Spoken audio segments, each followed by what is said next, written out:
Voilà, bonsoir à toutes et à tous. Bienvenue à cette séance d'information relative au programme d'action mobilité de la ville d'Ottignies-Louvain-la-Neuve. Je vois que nous sommes une bonne moitié des participants inscrits qui se sont connectés, donc je crois que ça fonctionne bien. Néanmoins, voilà, on est l'heure pile et donc je suis content de vous savoir parmi nous. Je propose qu'on attende encore 2 petites minutes que le nombre de participants augmente un petit peu avant de démarrer l'événement. Merci.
Voilà, je vois que les connexions continuent à monter, donc je propose de démarrer tout doucement. Les gens vont nous rejoindre au fur et à mesure. Donc bonsoir à toutes et à tous, bienvenue à cette séance d'information consacrée au programme d'action mobilité de la ville d'Ottignies-Louvain-la-Neuve. Je me présente, je m'appelle Nicolas Rochet, je suis chargé de mission à Espace Environnement et j'ai pour mission ce soir d'accompagner et d'animer cette séance d'information. Une séance d'information qui a lieu en ligne, donc virtuellement. Malheureusement, on aurait préféré pouvoir l'organiser sur place, en salle, de façon traditionnelle. Malheureusement, les circonstances en ont choisi autrement, en ont décidé autrement. Vous verrez par la suite de la présentation qu'on vous proposera d'autres moments de rencontre, des séances d'information et d'autres rencontres qu'on pourra organiser, j'espère, le plus tôt possible en présentiel, de façon à ce que tout le monde puisse effectivement y prendre part. J'espère qu'on n'a pas laissé trop de monde sur le bord du chemin. Mais voilà, je vois que là, maintenant qu'on continue à augmenter au niveau des personnes qui se connectent. Je regarde aussi ma boîte email que j'ai laissée ouverte si jamais des gens veulent me tenir au courant d'éventuellement un souci. Mais je pense que ça fonctionne. Alors, je vous propose de démarrer maintenant. Je vais donc rapidement donner la parole à Monsieur Dacamara Gomez, qui est l'échevin de la mobilité d'Ottignies-Louvain-la-Neuve, pour le mot d'introduction. Avant ça, je voudrais simplement vous signaler que cette séance d'information est enregistrée de manière à permettre aux gens qui ne pourraient pas nous rejoindre ce soir ou qui vont éventuellement rater le démarrage, mais de pouvoir revisionner la bande, la réunion en ligne. Elle sera mise en ligne sur la plateforme qu'on a dédiée au projet, donc le site internet qu'on a dédié au projet. Je vais donner la parole à Monsieur Dacamara Gomez pour le mot d'introduction. Oui, alors bonjour et bienvenue dans cette réunion en ligne. Je suis pour ma part très, très heureux de pouvoir enfin démarrer le programme d'action mobilité. C'est un travail sur lequel nous travaillons tous depuis maintenant de nombreux mois. Donc, je peux refaire un tout petit peu l'historique du projet. Donc, lorsque nous avions travaillé aux questions de mobilité dans le cadre déjà de la campagne électorale, il était clair que la mobilité était vraiment un des sujets le plus important et qu'il fallait pouvoir répondre et donner sorte de vision d'avenir et de pouvoir essayer d'expliquer comment est-ce que nous allions faire pour prendre à bras le corps cette problématique dans le cadre des mandats communaux au niveau de la commune. Cette question se posait et elle est connexe avec d'autres questions, bien entendu, des questions de sécurité routière, des questions de qualité de vie, des questions de climat aussi, puisque nous sommes engagés dans la Convention des maires et que nous devons essayer d'atteindre une neutralité carbone à 2050 et à peu près 40% à l'horizon 2030. Donc, ce qui est extrêmement ambitieux. Entre-temps, le gouvernement wallon a décidé de monter la barre jusqu'à 55% de réduction des émissions de gaz à effet de serre.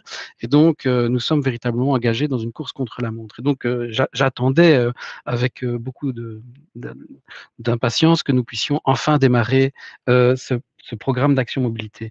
Alors, je ne sais pas si, est-ce que peut-être avoir le slide suivant.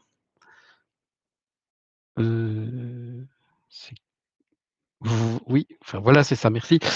Oui, bah, c'est celui-là, peut-être on peut passer au suivant du coup. Voilà. Ah, ça va être toi. Donc, je vais revenir en arrière, voilà, je vais rester là. Donc en fait, historiquement, ce qui est très important, c'est de bien voir que nous avons démarré à partir de tout un processus qui préexistait. On va revenir dessus. On a travaillé dans le cadre du PST, du programme Plan stratégique transversal, du PST, et qu'on a développé ça pour en faire un programme d'action de mesures cohérentes, en lien avec des objectifs de la région et de l'Europe. On va revenir tout de suite dessus. Je repasse la parole alors à Monsieur Nicolas Rocher pour présenter la dynamique participative. Je vous remercie. Très bien, merci Monsieur Léchevin. Donc effectivement, hein, on va avoir l'occasion de reparcourir l'historique de la démarche dans la présentation du PAM qui sera le cœur du sujet de cette rencontre. Alors je vais effectivement reprendre la main pour vous expliquer un petit peu comment on va fonctionner ce soir lors de cette rencontre qui aura essentiellement deux phases. Une phase d'information et donc on a commencé tout doucement à aborder le sujet de la mobilité où on va vous donner des informations concernant la dynamique participative, concernant la manière dont vous allez pouvoir effectivement prendre part à l'élaboration du programme d'action mobilité. Et le cœur du sujet, ce sera effectivement la présentation de ce programme d'action mobilité qui va vous être présenté par Madame Mertens et Monsieur Dacamara Gomez, donc de la ville de Tigny Louvain-la-Neuve. Je reprendrai ensuite la main pour vous expliquer les étapes de la participation, essentiellement sur l'année 2021, mais il y aura des suites. Et je vais donc aborder un peu la façon dont on va travailler. Et nous aurons ensuite un second temps, une discussion, un débat avec le public qu'on pourra faire par le biais de l'onglet questions. Alors, je vais profiter de ce moment pour vous l'expliquer. Donc, au public, vous avez sur votre droite deux onglets, un onglet chat et un onglet questions. Alors, je vais vous proposer de les utiliser pour les interactions qu'on va avoir en vous demandant d'utiliser le chat pour poser les questions que vous pourriez avoir en matière technique. Par exemple, le son n'est pas bon, par exemple, vous avez du mal à vous connecter ou que sais-je. Et là, j'ai un collaborateur qui s'appelle Benoît qui est présent et qui va pouvoir vous aider si jamais vous avez ce type de difficulté. Voilà, il vient d'envoyer un message. Alors, je vous propose de faire un petit exercice d'entrée de jeu pour voir que tout fonctionne bien pour tout le monde. Je vous demanderai bien, et c'est à chaud comme ça, de nous... oui, voilà, Madame Mertens nous informe qu'on peut mettre... Monsieur... enfin, Nathan, sur scène. Je vous proposerai bien de nous écrire pour l'exercice par quel moyen de locomotion vous vous êtes déplacé essentiellement aujourd'hui. Donc aujourd'hui, lundi 15 mars, quel a été votre mode de déplacement principal, c'est-à-dire le mode de déplacement avec lequel vous avez fait le plus de kilomètres aujourd'hui? Voilà, je vois que ça commence à arriver. Les réponses commencent à défiler. Je pense que ça fonctionne, que tout le monde a trouvé le truc. Ça descend assez vite. Parfait, très bien, je vous remercie. Et à côté de ceci, je vais laisser défiler un petit peu toutes ces réponses. Vous avez un onglet qui s'appelle Questions. et que je vais vous demander d'utiliser pour poser vos questions concernant le contenu de la présentation. Et quand je dis contenu de la présentation, c'est soit la dynamique participative, peut-être que ce n'est pas clair sur la façon dont on va travailler ensemble, et je vous invite vraiment à poser des questions pour que les choses soient vraiment claires, mais aussi le programme d'action mobilité qui va vous être présenté. Il y a peut-être des questions qui se posent, que vous vous posez, et donc je vous invite à poser vos questions sur l'onglet donc questions. Et donc là, je serai accompagné d'une collègue qui s'appelle Alexandra et qui va se présenter et qui pourra vous aider à répondre, à trouver des réponses à vos questions. Elle sera secondée par Antonella qui est également présente. Voilà, donc nous aurons dans cette deuxième partie de la séance cet échange ensemble. Donc Alexandra montera sur scène pour poser les questions qu'on aura identifiées comme pouvant être débattues avec les intervenants. Et je clôturerai cette séance en vous rappelant donc la manière dont vous pouvez participer, les outils qui sont à votre disposition pour participer. Alors, je vais continuer cette présentation et les réponses continuent à défiler. Pour vous expliquer la dynamique participative, justement, qu'on a voulu mettre en place donc, avec la ville de Tigny-Louvain-la-Neuve et Espace Environnement. Tout d'abord, les acteurs. C'est effectivement un élément forcément central dans une dynamique participative. Et les acteurs en présence, en l'occurrence, ce sont bien la ville de Tigny-Louvain-la-Neuve, qui est à la manœuvre, qui est à l'initiative du PAM, programme d'action mobilité, et de la dynamique participative à mettre en place autour de ce PAM, et qui est forte des recommandations qu'elle a pu avoir au fil des années par différents bureaux d'études en mobilité qui se sont concentrés sur la problématique de la mobilité sur le territoire de la ville, de la commune. Elle s'est adjoint les services également d'un bureau d'études spécialisé qui s'appelle Arièse et qui a pour mission d'accompagner techniquement la démarche de mise en œuvre, d'élaboration de ce PAM, de ce programme d'action mobilité. Également associé à la démarche, Espace Environnement pour l'animation de la dynamique participative tout au long de ce processus et donc essentiellement en 2021 et donc je vais vous expliquer les différentes étapes. Et les acteurs qui sont évidemment tout à fait essentiels dans cette démarche et qui font l'objet des attentions ce soir, c'est bien évidemment les habitants et les usagers de la ville que la ville de Tigny-Louvain-la-Neuve a voulu associer dans l'élaboration et associer dans la démarche. Sans oublier évidemment les institutions, les acteurs, les associations qui sont concernées et qui sont actives sur cette thématique justement de la mobilité dans leur domaine. Je vais donner maintenant la parole à Monsieur Gossiot qui représente le bureau d'études Arièse. Oui, bonsoir à toutes et à tous. Je m'appelle Arnaud Gossiot, donc je pense qu'on peut passer juste au slide suivant. Donc je travaille pour le bureau Arièse Consultant, donc voilà, on est actif dans le domaine de l'environnement depuis à peu près une trentaine d'années. On a une quarantaine de collaborateurs et on travaille dans tous les domaines de l'environnement, aussi bien l'aménagement du territoire, l'urbanisme, mais également la mobilité, pour laquelle ici je suis représenté pour aider et suivre le PAM en compagnie de la commune d'Ottigny-Louvain-la-Neuve. Très bien, je vous remercie. Je vais prendre le relais pour présenter Espace Environnement en quelques mots. Donc Espace Environnement, c'est un organisme neutre et indépendant qui organise la participation citoyenne, la concertation et la participation des acteurs du territoire. C'est une équipe d'une vingtaine de chargés de mission avec des casquettes et donc des formations différentes de tout profil, mais qui tournent autour du cadre de vie de manière générale, que ce soit l'urbanisme, l'aménagement du territoire, la mobilité, mais aussi l'environnement, le patrimoine. Avec des méthodologies et des enjeux communs, une perspective de développement durable. Évidemment, l'objectif est de viser l'amélioration du cadre de vie avec des techniques évidemment de concertation et de participation citoyenne. Alors, les outils de la participation qu'on a mis en place visent en fait à répondre à différents niveaux de participation qu'on retrouve généralement. Le premier niveau, c'est évidemment l'information. On part du principe qu'on ne peut bien participer que quand on a une bonne information, quand on est bien informé. Et c'est vraiment le tout premier niveau et donc le premier enjeu de la démarche. Et donc, vous allez voir qu'on a mis en place, on va mettre en place toute une série d'outils qui vont vous permettre de suivre l'évolution du projet et de vous tenir informé. Le deuxième niveau de la participation, c'est la consultation. Évidemment, faire remonter l'avis des participants et du public concernant les projets qui sont élaborés et qui sont en gestation. On a également mis en place, et dès ce soir, une série d'outils qui vont nous permettre de sonder le public concernant le PAM, notamment vis-à-vis d'un questionnaire en ligne qui démarre ce soir. Et le troisième niveau de la participation, c'est la concertation et la coproduction qu'on va pouvoir mettre en place par l'organisation d'ateliers thématiques et d'ateliers spécifiques qu'on va mettre en place dans le courant du mois qui vient pour pouvoir démarrer et travailler avant l'été, mais aussi encore après l'été. Je vais vous expliquer comment on va fonctionner.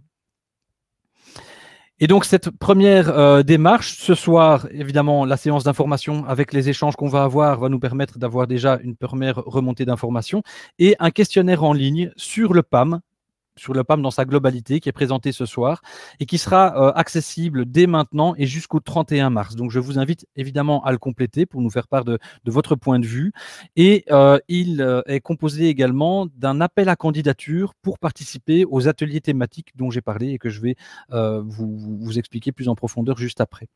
Sachez déjà qu'il est prévu une séance de restitution le lundi 19 avril prochain, donc notez déjà la date pour une prochaine séance d'information de retour sur ce questionnaire, l'élaboration des groupes pour les ateliers thématiques et donc la suite du processus. Les ateliers thématiques, donc, ils ont pour objectif de creuser 3 thématiques qui sont présentes et qui structurent finalement le programme d'action mobilité et qu'on va vous présenter, qui sont la mobilité active et donc la mobilité des piétons et des cyclistes, la mobilité en transport en commun et donc le bus et le train, et ce que j'ai appelé la mobilité automobile, donc tout ce qui tourne autour de la voiture. Ce sont les 3 thématiques qu'on va aborder lors de ces ateliers. Et ces ateliers, ils ont comme particularité d'être organisés autour de groupes restreints d'une quinzaine de personnes avec lesquelles on va pouvoir travailler concrètement sur ces thématiques-là. Alors, ce sera composé essentiellement de 10 citoyens, en tout cas un groupe d'une dizaine de citoyens, et accompagné de 5 institutions, associations qui sont spécialisées sur ces thématiques-là pour encadrer et pour accompagner la démarche.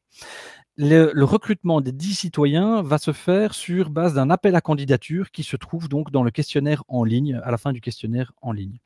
Et donc, on va, si ça s'avère nécessaire, on va réaliser une sélection des participants sur base de critères préétablis qu'on a préétablis et qui visent en fait la diversité des profils des participants aux ateliers. Et donc, ces 3 groupes, donc ça pourrait être 3 groupes différents, vont se réunir 3 fois par thématique entre fin avril et mi-juin en soirée.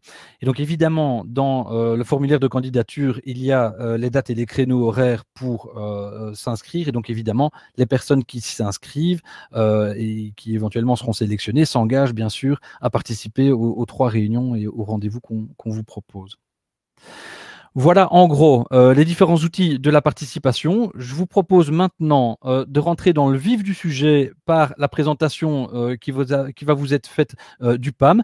N'hésitez pas, je vous le redis, à poser vos questions si vous en avez et on cherchera à trouver des réponses pour celle-ci. Voilà. Donc je donne la parole à la ville de Tigny-Louvain-la-Neuve et donc Monsieur Dacamara Gomez pour expliquer le PAM. Je vous donne la parole et je vous laisse la main pour faire circuler les diapositives. Très bien, merci. Donc, voici le slide d'introduction. Donc, comme je le disais tout à l'heure, j'étais un tout petit peu déstabilisé parce que je m'attendais à trouver cette image, ce slide-là. Donc, non, il y avait une petite introduction préalable.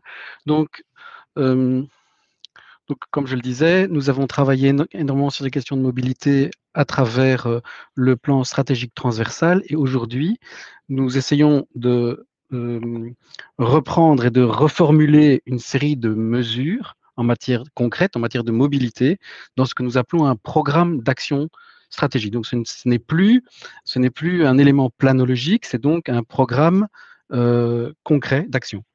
Donc, c'est la raison pour laquelle on ne parle plus de plan, mais de programme. Alors, sur quoi nous sommes-nous basés? Comme je vous le disais, en fait, la ville possède énormément d'informations et a énormément travaillé la question de la mobilité avec toute une série de partenaires depuis de nombreuses années. Il y a le plan régional de mobilité, le plan provincial de mobilité, ainsi que l'étude plus récente sur la vallée de la Dyle qui a été réalisée par la province. Il y a un plan communal de mobilité dont la ville s'est dotée déjà en 2003, qui a été suivi d'un plan communal cyclable qui date de 2011 et d'une actualisation du plan communal de mobilité de Louvain-la-Neuve qui a été terminé en 2020, mais dont le processus d'approbation n'est pas encore terminé. Et puis, plus récemment, il y avait un master plan de la gare d'Ottigny, non pas plus récemment, plus dans le passé, vers 2011, entre 2011 et 2013, il y a eu aussi toute une étude plus locale autour de la gare d'Ottigny, donc on avait dans le cadre du master plan. Et puis, bien sûr, il y a tout le temps, et chaque fois qu'il y a des gros dossiers avec une thématique importante en matière de mobilité, on étudie spécifiquement la mobilité dans le cadre aussi des schémas d'orientation locaux, et des PCAR, toutes les études d'incidence sur les gros dossiers d'urbanisme. Il y a aussi une étude du schéma général du centre d'Ottigny. Enfin, il y a donc toute une série d'éléments qui nous ont donné de la matière en matière de mobilité. Nous nous plaçons très clairement dans la vision FAST de la Wallonie. Donc, la vision FAST, c'est la vision que la Wallonie a définie en 2017 sur ses objectifs en matière de mobilité. À l'époque, et c'est encore pire aujourd'hui, la voiture représentait 83% des usages, avec à peine 1,3 personnes à bord des véhicules en moyenne. La marche, 3%, le vélo, 1%, le bus, 4% et le train, 9%. Donc, l'objectif est d'arriver dans le cadre justement des objectifs climat. Et là, on visait que 40% de réduction des gaz à effet de serre. Donc, il faudrait remettre cette vision en question et essayer d'aller plus loin, arriver à faire passer la voiture de 83 à 60% et avec presque 2 personnes à bord, donc 1,8 personnes en moyenne. La marche doit passer de 3 à 5%, le vélo doit quintupler, passer de 1 à 5, le bus passer de 4 à 10 et le train passer de 9 à 15. C'est extrêmement, extrêmement ambitieux. Et évidemment, personne ne sait très bien comment faire. Mais donc, une des premières choses, c'est que cette vision nourrit notre vision de la mobilité et nous incite à essayer de travailler à la réduction de l'importance de la place de la voiture dans notre société. Je passe à cette autre vision stratégique de la mobilité qui nous vient de Hollande. C'est ce qu'on appelle le principe STOP, c'est-à-dire c'est un principe dans lequel la voiture se trouve le dernier usager de la route dont on va se préoccuper. On doit commencer par d'abord en fait même les personnes à mobilité réduite, les piétons, les cyclistes et autres usagers de la micromobilité, les usagers de transport en commun et la voiture est le dernier maillon. Et donc, il faut chaque fois approcher tous nos projets de cette manière-là, de manière à essayer de rendre les centres urbains à la marche, aux piétons et à la vie, tout simplement. OK. Donc, du coup, forcément, dans le cadre du programme d'action mobilité, on va retrouver stratégiquement positionner ces différents éléments, mode actif, transport en commun, voiture et intermodalité. Et on a chaque fois essayé de développer autour de ces éléments une série d'actions concrètes. Le programme d'action mobilité se divise un petit peu dans la logique du plan transversal, stratégie transversale de la ville, dans une logique avec 4 objectifs stratégiques. Donc d'abord, évidemment, favoriser l'usage des modes actifs, favoriser l'usage des transports en commun et diminuer l'impact de la voiture individuelle. Et puis, développer l'intermodalité, c'est-à-dire tout ce qui permet facilement de passer d'un mode à un autre. Et donc, ces objectifs stratégiques se déclinent en objectifs opérationnels qui vont être précisés, explicités ci-avant. Il y a donc 4 objectifs stratégiques. Il y a 10 objectifs opérationnels qui se répartissent différemment entre les différents objectifs stratégiques. Et puis, il y a 50 fiches actions dont on ne parlera pas ce soir parce que sinon, on ne ferait que ça et ça donnerait terriblement l'impression d'avoir un projet qui est déjà réalisé. Or, tout le principe de ce panel citoyen, de ce processus participatif, c'est de confronter les idées sur lesquelles nous avons travaillé avec la population pour essayer d'aboutir à un projet qui fasse cohésion et qui fasse sens. Je crois qu'il me reste simplement à présent à passer la parole à Madame Sandra Mertens, donc, qui est la directrice du bureau d'études voirie et mobilité de la ville d'Ottigny-Louvain-la-Neuve. Sandra, à toi. Micro, voilà. Bonsoir à tous. Donc, je me présente. Mon nom est Sandra Mertens et je suis effectivement responsable du bureau d'études de la ville. Alors, le bureau d'études de la ville pour les voiries et les aménagements d'espaces publics compte effectivement une cellule mobilité. C'est dans ce cadre-là que je vous présente le programme d'action mobilité. Une autre partie des objectifs stratégiques seront présentés par Nathan, qui nous a rejoint ici tout de suite, pour 2 objectifs stratégiques. On s'est divisé la tâche puisqu'on travaille à 2 sur ce dossier. Alors effectivement, comme l'a dit David, nous avons donc des objectifs stratégiques et puis des objectifs opérationnels avec toute une série d'actions. Il y en a à peu près 50. Alors ces actions sont pour l'instant évidemment au stade d'études et de présentation de projet, et c'est justement ces actions qu'on va développer au fur et à mesure des ateliers citoyens pour un peu définir leur pertinence, leurs priorités par rapport à vos choix à vous. Et c'est bien cela que l'on a voulu faire dans la participation citoyenne, c'est de ne rien figer, c'est vraiment définir une stratégie et puis de faire avec vous le travail sur ces actions. Alors évidemment, le temps se fait, c'est que évidemment nous on avance quand même sur certaines actions, et vous verrez dans la présentation qu'il y a certaines actions qui ont déjà vu le jour et qu'on peut effectivement évaluer, se rendre compte du bien ou du pas bien.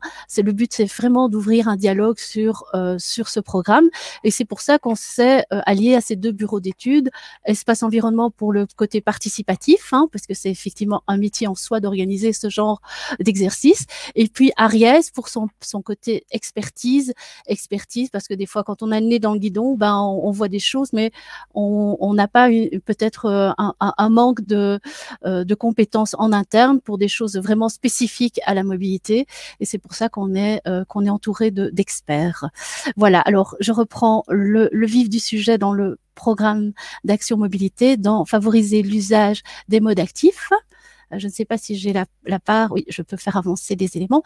Donc, le premier objectif opérationnel, c'est améliorer la qualité des infrastructures. Alors, quand on parle mode actif, on parle aussi bien piéton que vélo, mais notre structure est basée évidemment sur les choses passées et sur les choses à venir. Et donc, notre base de travail sur cet objectif opérationnel, c'est évidemment le plan cyclable. Alors, vous savez qu'on a été reconnu comme ville pilote il y a une dizaine d'années pour le premier Wallonie cyclable. Cela nous a permis d'avoir évidemment des budgets, des subventions pour pouvoir permettre de faire des infrastructures, de faire un plan cyclable sur l'entité avec des objectifs qu'on a atteints. Une partie, donc j'ai mis quelques images de présentation de voiries de desserte, de rues cyclables qui permettent effectivement de répondre à nos objectifs qu'on avait tenté de faire en 2010. Ça permet ce projet de ville cyclable commune pilote, ça nous a permis effectivement de développer à la fois des infrastructures, de développer aussi de la communication, mais aussi une réelle politique en termes de cyclabilité de notre territoire. Alors évidemment, on se basait aussi, et on n'a pas attendu puisque l'appel à projet pour la Wallonie cyclable 2020 a été lancé fin de l'année passée. Nous avons introduit un dossier, nous avons été retenus, donc on va rester dans cette démarche de plan Wallonie cyclable pour les 10 prochaines années, mais en tous les cas, on a 4 ans pour avoir cette manne financière qui nous est arrivée pas plus tard que la semaine passée. Alors, qu'est-ce qu'on a comme action? On a beaucoup d'actions, mais donc une, ce serait évidemment poursuivre le plan cyclable et le réactualiser, poursuivre les actions qui n'avaient pas été finalisées par manque de moyens ou par manque juste de temps. Et une des actions que j'ai voulu illustrer ici, c'était justement, par exemple, la cyclabilité sur Louvain-la-Neuve, puisque c'était une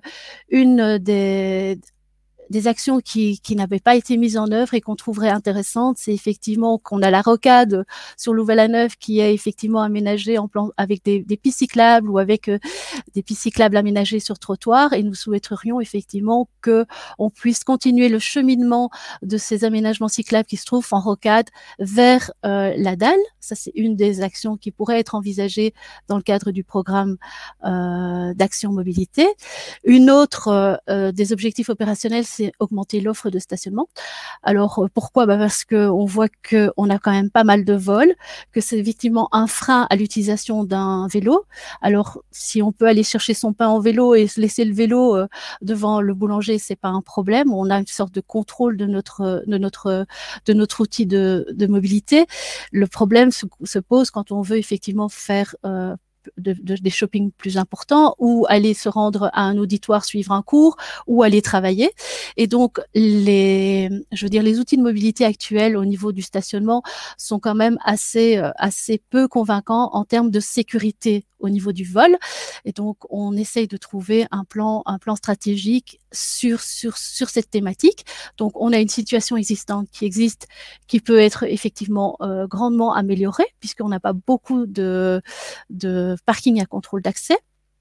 Alors, évidemment, augmenter l'offre en stationnement, on se pose la question, évidemment, de l'échelle de cette offre à stationnement qui doit être, évidemment, coordonnée en fonction du contexte, hein. Alors, on peut faire, effectivement, des stationnements dans les espaces publics à l'échelle de la ville, comme aux abords des gares, aux abords de parkings importants, aux abords de la dalle de Louvain-la-Neuve, par exemple, aux abords de services importants que sont les écoles ou que l'administration publique. On a aussi, on pourrait utiliser donc des nouvelles infrastructures ou utiliser des bâtiments que l'on reconditionnerait pour faire ce genre de mise en œuvre d'action.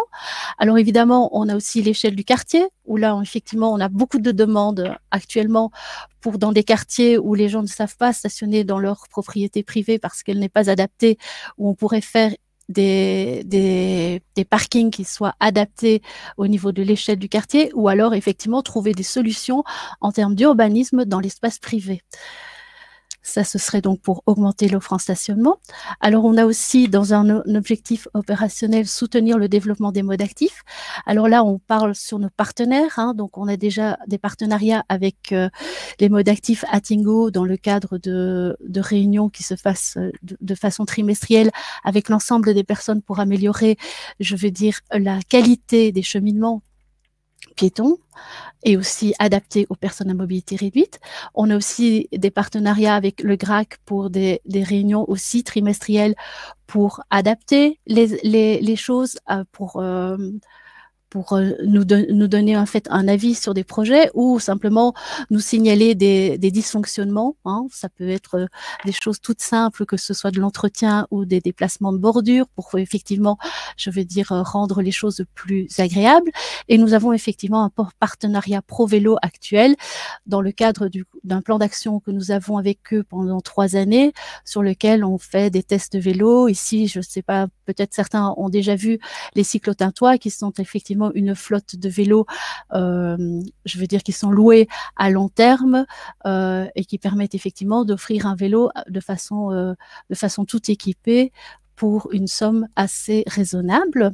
Et donc, on essaye de poursuivre ce partenariat dans le cadre du plan Wallonie Cyclable.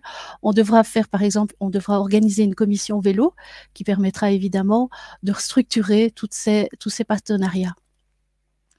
Dans le deuxième objectif opérationnel, on a favoriser l'usage des transports en commun. Alors, cet objectif opérationnel est assez complexe parce que nous ne sommes évidemment pas les acteurs principaux de cette démarche, hein, puisque nous devons évidemment travailler avec les opérateurs de transport et que sont la SNCB et l'OTW, donc les TEC. Cette démarche est toujours un peu frustrante dans le cadre de plans communal de mobilité parce que n'étant pas les acteurs, nous pouvons souvent avoir l'impression de subir cette politique de déplacement qui est évidemment qui n'est pas à l'échelle de la ville ou de la commune, mais je pense que les choses commencent à changer de bord et je trouve ça super intéressant. Alors, comment on envisage, on voudrait augmenter et compléter l'offre de transport en commun. Alors, comment on augmente et on complète l'offre? C'est évidemment une offre de base. On a le cas de nos 2 gares SNCB, on a le cas de 2 gares TEC, et donc on a une excellente desserte de notre territoire, ce qui nous permet d'être évidemment une plaque tournante au niveau de la mobilité, qu'elle soit interne ou intercommunale ou vers la région wallonne et vers les autres régions de notre pays. Donc ce qui est excessivement intéressant, c'est évidemment, nous souhaitons évidemment développer l'offre en transport, qu'elle soit SNCB avec évidemment les infrastructures à venir du RER, ou qu'elle soit au niveau des bus avec évidemment la structuration des lignes structurantes sur le Brabant wallon. Donc ça, c'est bien augmenter l'offre, hein. Donc on est là toujours en partenariat avec nos deux acteurs. Alors augmenter l'offre, c'est effectivement aussi augmenter l'offre dans les zones qui sont les moins desservies. Alors c'est sûr que les techs ne peuvent pas évidemment nous mettre des bus à disposition sur l'ensemble du territoire, ce qui est assez complexe. Et ce que nous avons envisagé de faire dans le cadre du plan communal de mobilité, en tous les cas de son actualisation sur Louvain-la-Neuve, on essayait de trouver des pistes. Et c'est ça que je voudrais dire qui est assez motivant, c'est que des pistes, on essaye de les ouvrir et que les partenariats commencent à être vraiment très porteurs au niveau des pouvoirs locaux que sont les communes et les villes vis-à-vis de ces grands opérateurs de transport. Et donc, dans ce cadre-là, nous avons envisagé de répondre à un appel à projet Digital Wallonia. Et je suppose que vous en avez entendu parler. Nous avons ouvert 2 services qui sont en test pour justement tester des nouvelles possibilités de mobilité, qui sont le tech à la demande et autonomie, qui sont 2 services qui sont vraiment en test jusqu'au mois d'août de cette année, pour voir un peu comment on pourrait envisager de répondre à des problèmes de desserte des zones qui sont plus reculées et qui ne sont pas dans les axes structurants desservis par les lignes structurantes des techs. Et nous avons aussi un projet qui est en cours actuellement, qui est un projet de Proxibus au niveau de la zone nord-ouest de la ville. Alors, un deuxième axe, opérationnel, c'est réaliser des infrastructures adaptées. Comme je vous l'ai dit, nous ne sommes pas à la manœuvre, mais nous sommes quand même vraiment dans les groupes de travail pour défendre nos besoins et nos envies au niveau de ces travaux. Donc, on a d'abord notre partenaire qui est la SNCB avec ses travaux de gare. On a quand même maintenant une vraie dynamique pour que ce RER se termine et on voit quand même que les travaux qui sont mis en œuvre sont quand même de grande importance et permettre de finaliser ces plans qui avaient déjà été élaborés depuis quelques années. On a vraiment maintenant des projets de gare, on a le permis de gare qui nous est promis pour la fin de cette année. On a déjà un permis octroyé pour l'aménagement des prolongations des voies sur Louvain-la-Neuve. Donc, je trouve qu'il y a une certaine dynamique qui se met en place pour vraiment mettre en œuvre cet objectif de favoriser l'usage des transports en commun. Au niveau des techs, on a également la même chose par rapport aux gares des bus, puisque les gares des bus sont effectivement trop étriquées. Il y a vraiment un des objectifs principaux, c'est évidemment la gare des bus aux abords de la gare d'Ottignies, qui fera l'objet d'un permis d'urbanisme comme pour la gare normalement fin de cette année. Nous avons aussi un souhait, et nous l'avions abordé dans l'actualisation du plan communal de mobilité, du réaménagement de la gare des bus de Louvain-la-Neuve, qui est évidemment trop étriquée par rapport aux besoins. Et nous essayons de trouver une solution en termes de localisation et de fonctionnement. Alors, ça se passe évidemment au niveau des gares, mais ça se passe aussi tout simplement sur, la création de bancs de bus dans des axes structurants pour évidemment que le bus ne soit pas freiné dans les embouteillages voitures, mais soit évidemment le premier, et ça c'est bien le principe stop, hein, c'est qu'on y va plus vite en transport en commun qu'en voiture. Nous voulons aussi, à des échelles plus petites, envisager le réaménagement et les services qui se situeront autour des arrêts bus. Et là, nous sommes en train de faire une étude d'objectivation des arrêts qui sont le plus utilisés pour pouvoir envisager de faire un plan d'aménagement de ces arrêts bus. Voilà, alors je vais laisser la parole à Nathan, notre tout nouveau Mobility Manager qui a rejoint depuis quelques mois notre équipe pour présenter les autres objectifs opérationnels. Merci. Nathan. Merci Sandra.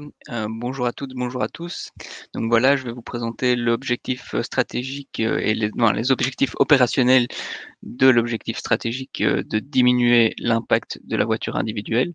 Donc, est-ce que j'ai la main? Je ne pense pas. Si quelqu'un peut passer au slide. Normalement, vous avez la main, c'est pas... D'accord. Okay. Je vais le faire. Voilà. Donc un des objectifs opérationnels, c'est de favoriser le partage des véhicules, le partage entre voisins, par exemple, ou le partage d'un véhicule mis à disposition dans l'espace public. Vous connaissez très certainement Cambio, mais il existe aussi Weeby sur le territoire de la commune. Il faut savoir déjà que la ville de Tignes-Louvain-la-Neuve est très très bien desservie en véhicules de Cambio. Il y a déjà 9 stations au sein du territoire, alors qu'il y en a au total 11 sur le territoire du Brabant wallon, donc extrêmement bien desservi. Et ce ne sera pas fini parce que une des volontés, c'est d'en mettre encore plus et de desservir toute la commune en offre de voitures partagées, que ce soit Cambio ou Weeby d'ailleurs, ou un autre. Hein. Il y en a peut-être d'autres qui vont arriver sur le marché. Voilà, donc une offre très présente et qui devrait tendre à s'amplifier. On peut passer au slide suivant. Voilà. Donc je le disais, une offre qui va avoir tendance à augmenter et une offre qu'on a comme volonté d'introduire dans les nouveaux projets immobiliers, donc imposés via le guide communal d'urbanisme, par exemple, d'imposer un certain nombre d'emplacements de véhicules partagés. Slide suivant, s'il vous plaît. Merci. Un autre objectif opérationnel est de rationaliser, de mieux rationaliser le parking en voirie, mais hors voirie également. Donc, on est parti de plusieurs constats. Le fait tout d'abord qu'il y a une offre hors voirie qui est extrêmement importante, surtout à Louvain-la-Neuve. Hein, donc sous la dalle, il y a de nombreux parkings qui sont parfois même sous-utilisés. Et on a également une offre en voirie qui est gratuite et donc très saturée. Et on a peu de régulation. Donc voilà, et donc il faut réfléchir à un nouveau fonctionnement au niveau du stationnement. Et donc on va construire ça avec vous. Enfin, une des conséquences, c'est qu'on a un cadre de vie qui est fortement dégradé parce que on a les voitures qui sont en ville, surtout à Louvain-la-Neuve, où en fait on est une ville piétonne mais remplie de bagnoles. Slide suivant, s'il vous plaît. Merci. Donc oui, je le disais juste avant, effectivement, donc l'objectif est d'offrir plus de capacité de stationnement pour les riverains, les habitants et les visiteurs. Aussi de favoriser le stationnement hors voirie pour libérer de l'espace public, et de l'espace, rendre un cadre de vie, rendre l'espace aux citoyens. En enlevant la voiture de l'espace public. Et enfin, il y a un point sur lequel il faudra travailler, c'est améliorer la signalisation et l'information quant à l'offre de stationnement. Et donc voilà, donc libérer l'espace en voirie pour permettre d'organiser des espaces publics de qualité et essentiellement en intégrant, de manière prioritaire en intégrant les autres modes de déplacement. Suivant. Alors, un objectif suivant qui a déjà été mis en œuvre en partie, c'est d'améliorer la sécurité routière, notamment en misant sur la mise en place de zone 30. Donc, depuis c'était l'été 2020, il y a plusieurs zones 30 qui ont vu le jour, en commençant par la zone du centre. Donc c'est bien suite à des mesures d'aménagement temporaire, la ville a répondu à l'appel de la région pour mettre des zones 30. Ces zones 30 seront bien sûr évaluées feront pour l'instant, il n'y a pas d'aménagement en dur, je vais dire. Il n'y a pas eu vraiment d'aménagement concret pour ralentir la vitesse, mais suite aux évaluations, des projets d'aménagement auront lieu et après, il faudra mettre en œuvre ces aménagements. Donc, voilà. Merci. Donc, améliorer la sécurité routière, c'est pas seulement diminuer la vitesse dans les quartiers, mais c'est aussi un autre axe, c'est la sécurisation des abords d'école.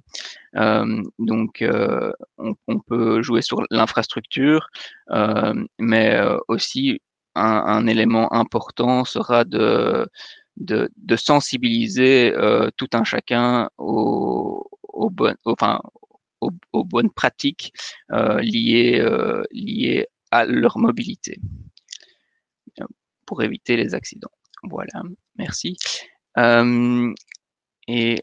Ensuite, on a également un objectif qui est de réfléchir à un plan de circulation. Donc, suite au PCM, donc plan communal de mobilité de 2003, de ce qui est apparu, c'était de modifier les sens de circulation et de modifier le plan de circulation de la zone du centre. Et ça fait partie encore de la réflexion du programme d'action de mobilité présenté ce soir. Enfin, le quatrième et le dernier objectif stratégique est de développer l'intermodalité. L'intermodalité qui se retrouve d'ailleurs dans les trois premiers objectifs stratégiques, hein, puisque le quatrième ne va pas sans les trois premiers. Et donc, développer l'intermodalité, c'est développer des pôles où on retrouve toutes sortes, ou en tout cas plusieurs types de mobilité, que ce soit le mode actif, le transport en commun ou la voiture partagée. Et donc, on joue sur, on vise 3 niveaux de points d'intermodalité, donc autour des gares, puisqu'on a déjà les transports en commun à ces endroits-là, et puis on a le niveau centre-ville, et puis le niveau de quartier où on peut développer des points de mobilité plus petits, mais avec moins de services, mais quand même avec des vélos partagés, avec parfois des transports en commun, le bus qui passe, ou des voitures partagées. Voilà. Et je laisse le mot de la fin à l'échevin. Oui, donc je vais conclure avec ce dernier slide.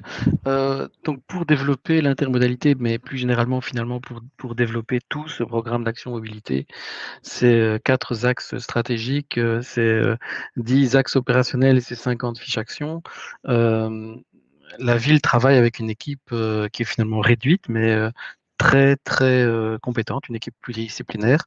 On va retrouver effectivement des techniciens, des ingénieurs, architectes, paysagistes, des géographes et des géomètres. C'est pas pour rire, ils sont vraiment toutes ces qualifications-là. Nous avons 4 conseillers en mobilité, c'est-à-dire des personnes qui ont suivi un cursus organisé par la région wallonne et qui sont diplômés à l'issue de la formation. Donc c'est quelque chose de sérieux et de reconnu.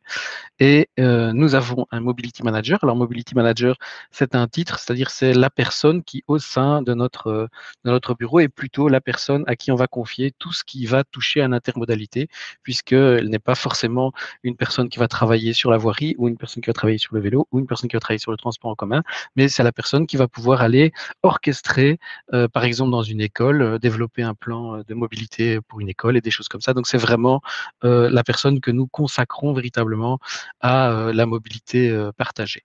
Et puis, nous avons nos experts externes que vous avez rencontrés, Arnaud Gossiot et Nicolas Rochet, pour nous aider à développer ce programme d'action mobilité. Et sans c'est l'action combinée de toutes ces personnes qui vont permettre que nous atteignions les objectifs, nous l'espérons, du plan phase, donc les pourcentages de transferts modaux dont je parlais tout à l'heure. C'est pas de la science-fiction, donc ça paraît très très ambitieux, c'est le cas, c'est très ambitieux, mais c'est pas de la science-fiction. Ces pourcentages existent dans les pays européens qui nous entourent, enfin plus particulièrement quand on regarde vers le nord, dans le haut de la carte. Là, on a effectivement des pays qui ont déjà des 15% de voyages en train, des 5% de cyclistes, voire plus, des 9% d'utilisateurs des bus et compagnie. Donc voilà, ça va nous prendre pas mal d'énergie, hein, ça va sans doute pas se faire tout seul, mais l'objectif c'est bien de prendre cette mobilité à bras le corps, de retrouver nos villes, de retrouver de la convivialité dans les villes, de retrouver plus de sécurité routière, d'atteindre les objectifs climat et finalement d'être tous, comment dire, libérés de la voiture. Parfait. Merci beaucoup pour cette présentation très, très illustrée et très concrète, hein, très complète du programme d'action mobilité. J'ai les yeux également sur les questions qui défilent et donc effectivement votre présentation a fait réagir avec des questions parfois très précises et même très localisées donc de problématiques qui existent sur le terrain. Alors je pense que certaines questions ont probablement déjà trouvé des réponses dans la présentation qui a été faite au fur et à mesure et donc peut-être qu'on va pas nécessairement, mais on pourrait quand même repasser dessus. Mais on va en tout cas en interne voir un petit peu quelles sont les questions qu'on pourrait poser en priorité aux intervenants pour voilà, trouver le fil conducteur, je dirais, du débat qu'on va avoir. Avant ça, je vais vous rappeler les étapes de la participation à partir d'aujourd'hui, qui est vraiment le point de départ de cette démarche, de cette dynamique participative, cette séance d'information qui permet de découvrir le PAM. Et cette découverte va se faire en un mois de temps à peu près, avec cette séance d'information suivie d'un questionnaire en ligne que vous allez pouvoir compléter à partir de ce soir et jusqu'au 31 mars, à la suite de quoi nous allons faire une analyse des résultats et une constitution des groupes pour les ateliers thématiques, qui est l'étape suivante, de travailler sur ces 3 thématiques qui a été retenue avec un groupe restreint donc de participants. Après quoi, et pendant les mois d'été, nous allons travailler sur la synthèse des résultats, des travaux en groupe, et une communication qui se fera aussi de façon régulière, comme je vous le disais. Et donc, soyez attentifs, mais nous allons aussi communiquer sur les différentes dates des séances d'information qui seront prévues. L'objectif étant de travailler sur des groupes de travail, sur des actions spécifiques après l'été, et donc pendant les mois d'automne, de pouvoir travailler sur 3 actions spécifiques avec un groupe restreint. Et donc, nous aurons l'occasion de communiquer de nouveau sur les résultats de ces travaux à la fin de l'année 2021. Et par la suite, nous aurons régulièrement des moments d'information et de communication sur la suite de la mise en œuvre du programme d'action mobilité. Et donc, comment participer? Évidemment, ce soir, lors de l'échange, et donc c'est en cours en ce moment, on est en train de capitaliser sur les questions qui sont en train d'être posées via le questionnaire en ligne, comme je vous l'ai dit, en s'inscrivant aux ateliers et donc par le biais de l'appel à candidature qui se trouve à la fin du questionnaire en ligne et lors des séances d'information à venir. Alors, je ne vous ai pas encore parlé de la plateforme numérique qu'on est en train de mettre en place et qui est accessible dès maintenant, suivant le lien qu'on va vous envoyer par le chat et par l'onglet questions, et donc qui vous permettra de suivre l'ensemble de la démarche. Donc, l'objectif, c'est vraiment de reprendre sur ce site, un site internet dédié au projet, toutes les informations disponibles sur la dynamique, avec les différentes étapes du projet, les replays, donc les enregistrements des différentes sessions publiques, notamment celle-ci qui sera mise en ligne sur ce site. Et donc, n'hésitez pas à aller régulièrement effectivement sur cette plateforme d'information. Et il y a également mes coordonnées, et donc vous pouvez m'interpeller par exemple par email pour me solliciter, me poser des questions ou voir comment les choses évoluent. Donc voilà, en gros, les étapes de la participation. Alors, je propose maintenant, je vois que les questions continuent à défiler. J'en ai suivi quelques-unes au début et je suis accompagné d'Alexandra et de Antonella pour faire la compilation de ces différentes questions. Et donc, je vais maintenant proposer à Alexandra de nous rejoindre sur scène pour commencer à aborder toute une série de questions auxquelles on va essayer de trouver des réponses. Alors, je pense qu'on ne va pas pouvoir répondre à toutes les questions parce que je pense qu'il y en a a beaucoup, mais je propose qu'on commence dès maintenant et il est aussi pas impossible qu'on sache répondre à toutes les questions. Et donc, ça, on va bien voir. Bonsoir Alexandra, bienvenue. Bonsoir tout le monde. Alors voilà, la gestion de ces questions évidemment n'est pas facile parce qu'elles vont encore venir probablement progressivement au fur et à mesure de la discussion. Et donc la sélection qu'on a essayé de faire dans les questions, c'est des questions d'intérêt général et qui ne sont pas localisées sur un point spécifique ou une problématique spécifique à un endroit bien spécialisé, où là, comme on l'a indiqué, on vous suggère évidemment de remplir le questionnaire et de poser cette question à cet endroit-là, et ce sera discuté par la suite. Alors, j'ai pris les questions au fur et à mesure. Une des premières questions, c'est la différence entre PAM et PCM. Quelle est la différence entre programme d'action de mobilité et plan communal de mobilité? Voilà. Très bien. J'avais essayé d'être clair sur cette question. Donc il y a un PCM, un PCM actualisé. Donc ça, c'est un outil de travail effectivement de la ville, mais c'est pas le seul. Et maintenant, il y a une couche en plus, un PAM, un programme d'action mobilité. Alors, est-ce que vous pourriez, rappeler, parce que je crois qu'effectivement ça a été expliqué, les différences, la grosse différence. La grosse différence, c'est que les plans communaux de mobilité et autres sont des documents planologiques, ce sont des documents de réflexion, donc dont finalement le résultat n'a pas vocation à être mis en œuvre. C'est pas comme un permis d'urbanisme, c'est pas comme un projet de construction d'une voirie. Donc c'est vraiment un plan qui dit voilà, ici il faudrait faire comme ceci, pour les vélos on recommande ça. Voilà. Donc ce sont des recommandations. Ici au contraire c'est un programme d'action, donc c'est vraiment les 50 fiches actions retiennent des éléments très concrets, il faut faire ça, il faut faire ci, il faut faire ça, et avec souvent des objectifs chiffrés. Et donc on est vraiment dans la concrétude des choses ici. C'est ça. Donc c'est effectivement un catalogue d'actions. Bien entendu, les réflexions du PCM vont nourrir forcément les propositions d'action concrètes, évident. Mais il n'empêche que ce sont bien deux choses complètement différentes.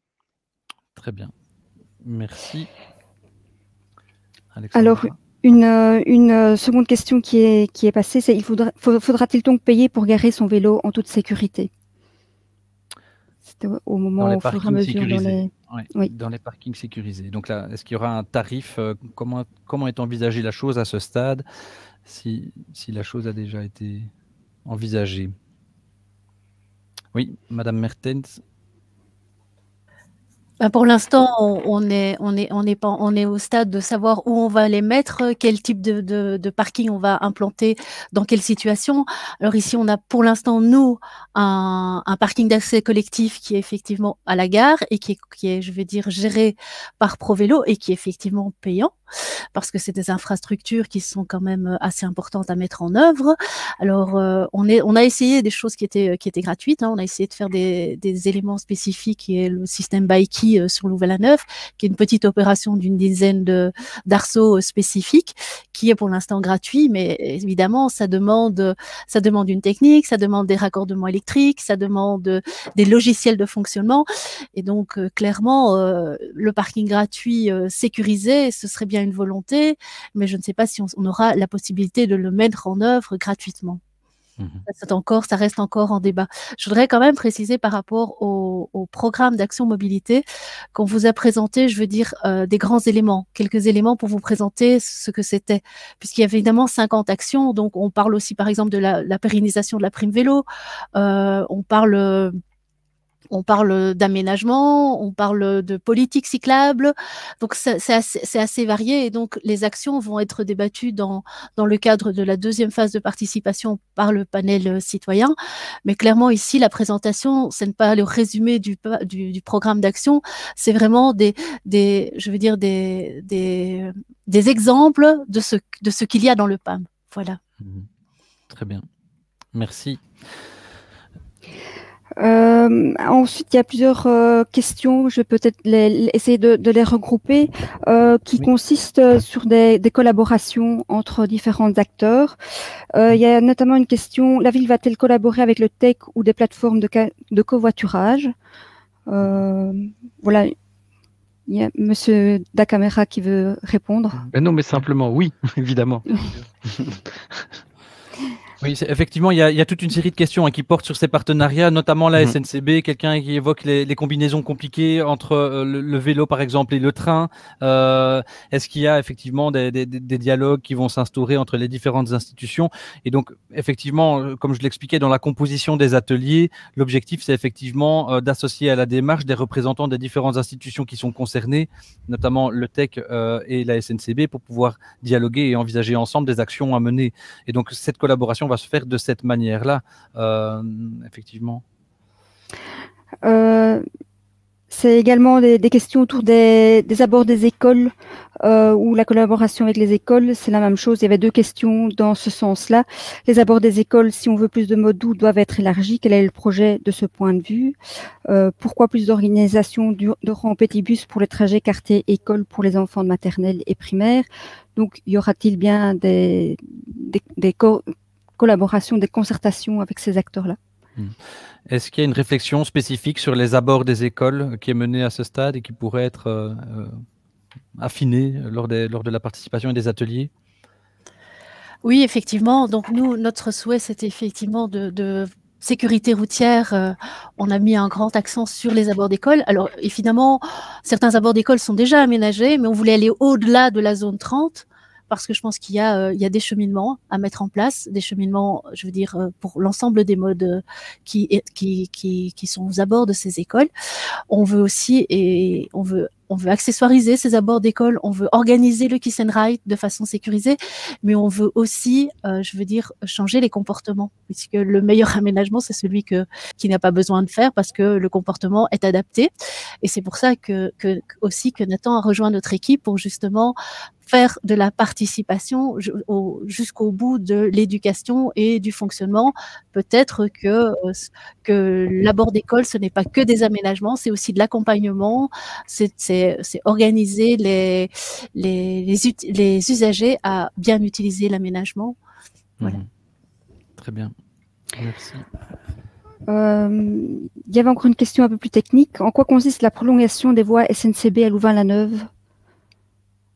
Oui. Là, je ne sais pas si... Ça fait suite à la présentation de Madame Mertens. Ok. C'est un aménagement qui est fait par la SNCB pour justement relier le P+R, mais pour pouvoir permettre des trains beaucoup plus longs, pour pouvoir accéder au quai. Et donc, c'est effectivement la prolongation des voies jusque, je veux dire, au bord du P+R, et ce qui permettra évidemment une meilleure relation avec le P+R, mais surtout à ce que les trains soient plus adaptés lorsque le RER arrivera. Très bien. Je continue dans la série de questions. Oui. En parlant des voitures partagées entre Cambio et Wibi, il y a un monde. Le choix est-il déjà fait sur qui va augmenter l'offre et où? En matière de covoiturage. Et de voitures partagées, oui. Et de voitures partagées, oui. Alors, effectivement, il y a des pistes, il y a déjà des éléments qui existent sur place. Comment est-ce que on peut aborder cette question-là? Est-ce que tout est ouvert et on peut aborder l'ensemble des possibilités et des combinaisons possibles lors des ateliers? Donc, il y a pas de... oui, je vais répondre. Oui. Il n'y a pas d'opérateur prédéfini. On fera ça sur base de marché public. On a déjà lancé un marché public pour une première station au Buston, notamment. Et là, c'est Wibi qui avait remporté le marché. Mais on lancera d'autres marchés pour d'autres quartiers à l'avenir. Donc voilà. Très bien. Notre objectif étant d'équiper cet équipement pour l'ensemble des quartiers de notre commune. Oui, dans les différents quartiers. Merci. J'avais vu moi une série de questions concernant les vélos et donc certaines personnes qui pointaient des passages difficiles d'un quartier à l'autre dans la commune. Ce que moi j'appelle de temps en temps ce qu'on appelle des points noirs cyclables dans la commune. Donc est-ce que parce que là on est sur des points évidemment très très précis et donc est-ce qu'on va pouvoir imaginer par exemple dans les ateliers sur la mobilité active, c'est d'identifier, on peut proposer par exemple aux participants de faire remonter ces points noirs qu'ils ont identifiés sur leur trajet pour pouvoir faire une carte, et peut-être qu'un élément de diagnostic existe déjà d'ailleurs sur les points noirs existants et aborder justement ces différents points noirs lors des ateliers.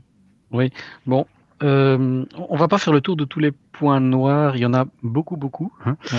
On en est bien conscient et effectivement, dans le cadre de Wallonie Cyclable, il va falloir développer l'équivalent d'un nouveau plan communal cyclable avec une nouvelle cartographie, choisir avec la région tous les projets qu'on va mettre en œuvre et il va falloir certainement aussi choisir, enfin, comment dire, travailler avec une commission vélo, une commission communale vélo, une nouvelle commission communale vélo. Donc, les différents représentants, acteurs et les membres du GRAC, Pro Vélo, etc. Donc, tout le monde sera représenté, évidemment. Et donc, je pense que c'est le lieu pour lequel il y aura donc un lieu, une chambre d'entérinement des projets. Donc, ce sera le lieu de traiter ces différents points noirs. Et donc, effectivement, aujourd'hui, nous avons des processus qui sont relativement au point. Donc, c'est notamment le GRAC qui fait l'inventaire des points noirs vélo et qui nous les soumet régulièrement. Et nous, on essaye de suivre, d'améliorer et de réparer les anomalies. C'est parfois trop compliqué, ça ne peut pas toujours être fait d'une année sur l'autre. Parfois, ce sont des projets beaucoup plus ambitieux, comme les problèmes de sécurité au carrefour, par exemple, de la rue du Roi Albert avec l'avenue des Combattants, où on se rend compte que là, on a un point noir, mais qui ne peut pas être résolu tout seul parce que c'est une voirie régionale et qui présente toute une série de complexités. Mais donc, ce genre de choses peuvent être ramenées et on peut les examiner dans le cadre de ce processus de Wallonie cyclable. Voilà. Très bien. Merci. Peut-être que je peux profiter quand même de l'occasion quand je vois les questions qui sont posées et aussi parfois des suggestions en fait, hein, des réactions qui ne sont pas nécessairement des questions mais simplement des propositions. C'est pour le public et pour les participants, c'est que dans le questionnaire en ligne qui vous est proposé, il y a un onglet suggestions par rapport au programme d'action mobilité. Donc je vous invite, toutes les questions qui sont posées ici évidemment sont enregistrées et donc vont être étudiées, reprises et analysées, mais je vous invite dans le questionnaire aussi à faire part de vos suggestions quand c'est le cas, et c'est parfois très, très, très précis. On va sans doute pas pouvoir aborder tous les points précis qui sont développés dans les questions. Alexandra, peut-être une nouvelle salve de questions? Voilà, je réactive mon micro. Oui. Il y avait notamment une question autour du plan de circulation du centre-ville. Pourquoi ne pas l'activer plus rapidement? Voilà. C'est la question principale. D'accord. Oui. Alors, le plan de circulation du centre-ville de Tigny. D'accord, ok, je peux bien y aller. Tu vas, vas-y, ça va, je te laisse. Madame Mertens.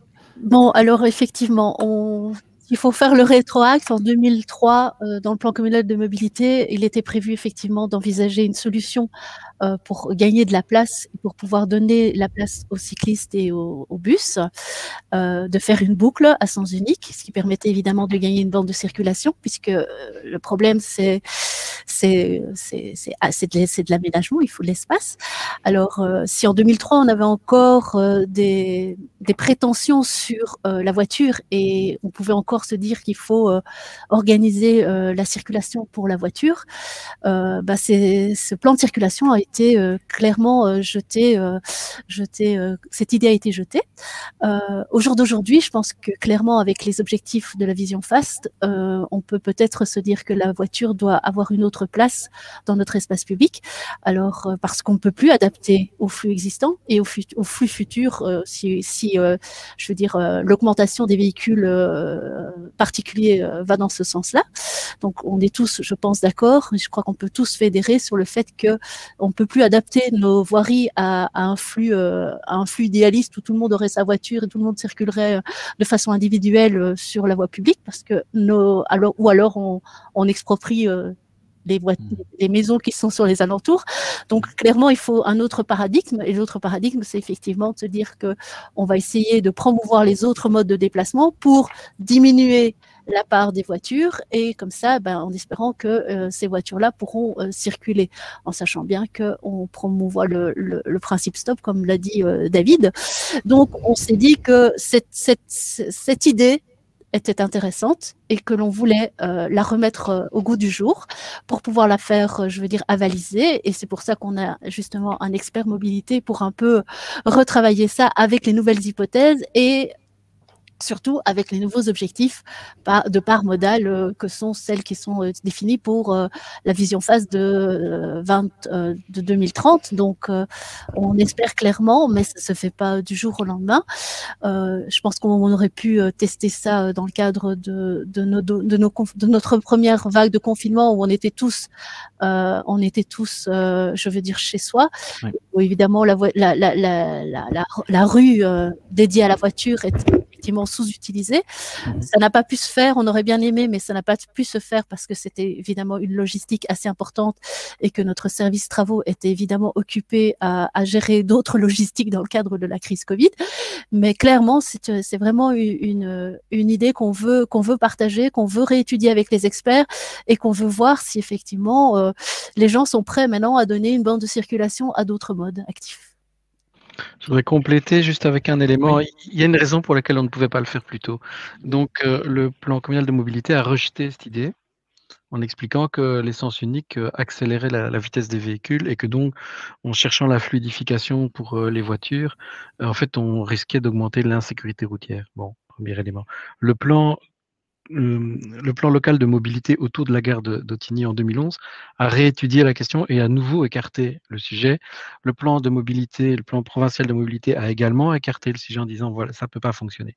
En fait, tous ces projets ne prévoyaient pas d'accepter effectivement que la congestion, elle est là pour durer et que la fluidification est devenue un mythe et un leurre et que c'est fini. On ne retrouvera plus de la fluidité pour les voitures dans nos voiries, à moins d'avoir une très grave crise de l'énergie.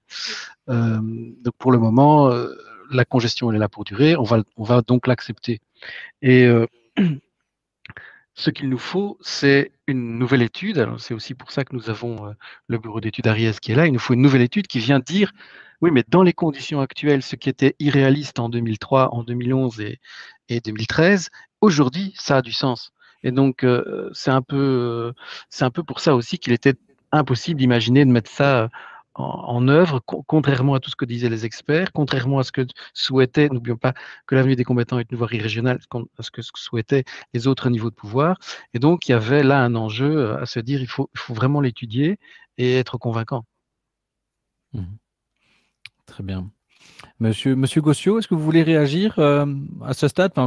Votre mission démarre, je pense, vous découvrez le contexte. Mais effectivement, donc ici, on voit bien le contexte et le sujet. Donc effectivement, ça va être une vision qui est une vision effectivement pas ciblée sur la voiture, mais comme on l'a dit, donc l'objectif ici est de pouvoir développer d'abord la place, parce que comme on le dit, l'espace n'est pas élastique, donc on a un espace qui est restreint, on doit le définir une priorité sur les usages, et donc ici, suivant les besoins qu'on va avoir et qu'on va démontrer, évidemment, c'est de mettre une priorisation sur certains usages et de là définir effectivement une évolution ou un transfert modal, comme on a l'habitude d'en parler maintenant, un transfert modal vers les différents modes dont les TC, les bus en particulier dans le cas présent, les vélos, les modes actifs, pour voir à quel point le transfert vers ces modes-là va libérer aussi une place qui est actuellement occupé par la voiture, en sachant que actuellement les voitures, on est souvent très seul dans la voiture, une personne 0,3, on en parlait tantôt, et donc tout ça, ça prend beaucoup d'espace sur l'espace public, qui, si on part en vélo, si on part dans d'autres modes, évidemment, va réduire considérablement cette pression sur l'espace public, et de là proposer des aménagements et de là proposer en fait une participation à tous ces modes dans l'évolution et des déplacements en fait. Voilà, donc on va avoir cette analyse également dans le cas présent de notre mission. Très bien. Merci, Monsieur Ngossio, pour une réponse, je pense, assez complète. Je vois qu'il y a d'autres questions qui continuent à défiler, donc on réfléchit beaucoup, je pense, dans le public. Et c'est très intéressant, donc je ne sais pas si on aura l'occasion de tout aborder, mais c'est enregistré en tout cas. Alexandra, peut-être une autre question? Il y a notamment la relation entre l'extérieur de la commune, les rentrées des automobilistes au sein de la commune. Nous avons notamment une question, pense-t-on à des points à mobilité sur les rocades extérieures? Cela éviterait que les voitures entrent dans Louvain-la-Neuve. Et il y a d'autres questions dans le même sens, en tout cas. Comment refouler l'automobiliste vers la périphérie sous forme d'escargot? Enfin voilà, c'est le type de questions. De questions. Ok, dissuader l'automobiliste de rentrer dans les centres. Oui. Est-ce qu'il y a des éléments de ce type-là dans les actions du PAM? Madame Mertens, Monsieur Camara-Gomez. Je comprenais que tu disais oui, donc ok. Donc c'est à la fois très intéressant et très dangereux parce que où commence et où termine le territoire. Donc, donc il y a une question aussi qui portait sur justement les communes avoisinantes. Est-ce qu'il y a une coopération avec les communes avoisinantes? Est-ce que c'est prévu? Oui. Donc si on met chaque fois aux abords de nos centres dont nous avons la responsabilité, ce que nous considérons être la rocade, des moyens d'intermodalité et notamment pour laisser sa voiture et prendre soit un vélo partagé, soit peu importe, pour attendre un bus ou n'importe quoi, il faut construire partout des parkings. Or, en fait, des parkings, il y en a une infinité déjà dans nos centres urbains et singulièrement à Louvain-la-Neuve. Donc, faut-il encore, en plus, Louvain-la-Neuve, c'est vraiment bien organisé, vous rentrez par les voies principales et vous trouvez tout de suite garé sous la dalle. Donc, je ne pense pas qu'à Louvain-la-Neuve, il faille absolument encore développer du parking. C'est pourtant l'objectif avoué de certains acteurs. Tout le quartier Athéna, par exemple, va être un quartier qui va être organisé comme ça. Donc, on ne rentrera pas dans le nouveau quartier en voiture. On rentrera juste suffisamment loin pour trouver une place dans un parking. Donc ça, donc oui, c'est logique, existe. Maintenant, on pense aussi à la même chose pour le centre d'Autigny. Donc, quand on arrivera près du centre d'Autigny, si on veut pouvoir y développer plus de mobilité active, protéger mieux les piétons, il faut effectivement imaginer avoir un parking de délestage où on puisse laisser sa voiture et continuer à pied. Donc oui, c'est logique là, effectivement, ça fait partie de la réflexion. Mais il faut aussi imaginer que c'est de nouveau faire beaucoup d'investissements pour le mode voiture. Donc, consacrer beaucoup d'empreintes carbone encore et toujours pour la voiture. Donc, c'est quelque chose qu'il faut vraiment bien balancer. Si Autigny doit faire plein de parkings en périphérie de ses centres urbains, si Autigny doit, pour protéger ses centres, créer toutes sortes d'éléments périphériques, donc des moyens d'échapper au centre urbain, donc recréer des routes, tout ça dans le but effectivement d'éviter la voiture, mais que d'un côté Wavre fait pareil, à côté Mont-Saint-Guibert fasse pareil, Chaumont-Gistoux fasse pareil, etc. Finalement, on est en train de construire plein de routes et construire plein de parkings. Donc, je pense qu'il faut aussi accepter que les voitures sont là et il faut essayer de pousser les gens à se passer d'un lieu à un autre avec des transports en commun, avec des vélos et pas essayer de faire juste le dernier kilomètre en voiture. Voilà, c'était un peu. Très bien. Merci. Je vois d'autres questions qui arrivent, notamment une question sur la participation. Une invitation des commerçants dans le PAM est-elle prévue, association des commerçants? Et donc effectivement, c'est envisageable parmi les acteurs, effectivement, dans les groupes de travail et donc les 5 personnes des acteurs concernés par la problématique. Donc effectivement, c'est possible d'intégrer une réflexion, notamment sur les commerces en centre-ville. Alors, Alexandra, d'autres questions identifiées? Oui. Notamment aussi sur la constitution des ateliers. Oui. Donc, comment vont être constitués ces ateliers? Est-ce qu'ils seront représentatifs de la population? Peut-être donner un petit mot là-dessus. Il y a eu plusieurs questions là-dessus.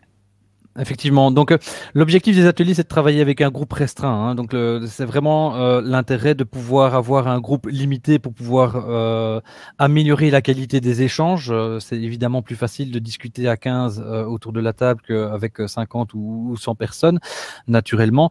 Et l'idée, c'est effectivement de sélectionner 10 acteurs, 10 profils citoyens, mais avec des critères en fait, que vous voyez apparaître dans le questionnaire quand vous le compléterez par rapport au profil du répondant.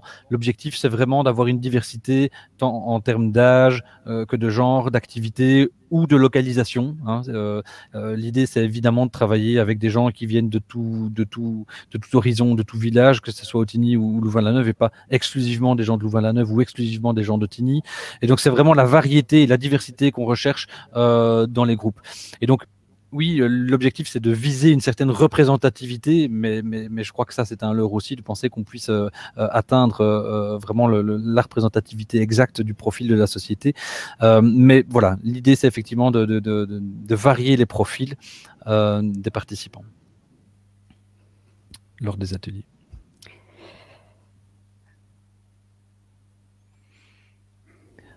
Est-ce que peut-être que je peux oui.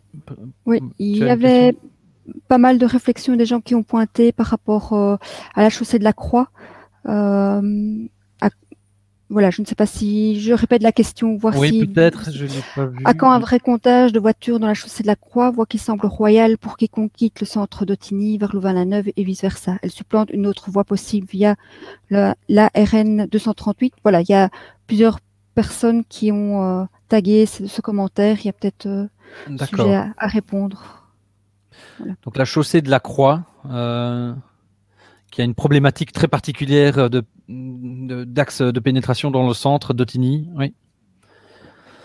Yavol, j'y vais. Donc, ok, la chaussée de la Croix, elle porte bien son nom, hein, en fait. Si je peux me permettre. Donc en fait, c'est le point noir des points noirs. C'était une voirie de liaison qui préexiste en fait au développement de Louvain-la-Neuve, mais en mettant toute l'attractivité de Louvain-la-Neuve de l'autre côté de cette voirie, on a créé vraiment un axe de transit terrible. Donc à quand les comptages ont été réalisés récemment dans le cadre de l'enquête sur la vallée de la Dyle qu'a réalisé Transitec pour le compte de la province. Et si ma mémoire est bonne, il parlait de 700 voitures heure. C'est énorme, hein, 700 voitures heure en heure de pointe, malgré la période Covid. Ouais. Donc, c'est absolument colossal. Et donc, il faut absolument trouver le moyen de réduire le trafic dans la chaussée de la Croix et de rediriger ce trajet sur la nationale 238 qui est faite pour. La difficulté, c'est qu'il n'y a pas vraiment de dispositif qui permet d'empêcher le passage des voiries de manière efficace.